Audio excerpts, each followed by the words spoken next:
August மாதம் 23ஆம் தேதி சனிக்கிழமை.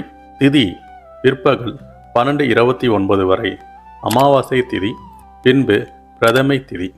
நட்சத்திரம் அதிகாலை 1:51 வரை ஆயில்ய நட்சத்திரம், பின்பு மகம் நட்சத்திரம்.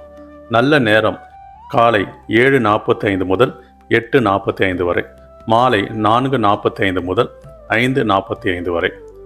அன்றைய தினம் யோகம் காலை 6:04 வரை மந்த யோகம், பின்பு அமிர்த யோகம்.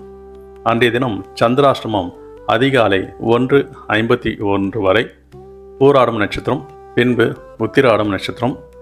தனுசு ராசிக்கு சந்திராஷ்டமம். வணங்க வேண்டிய தெய்வங்கள்: சூரிய நமஸ்காரம் பண்ணுறது சிறப்பு, சிவன் வழிபாடு பண்ணுறது யோகம்.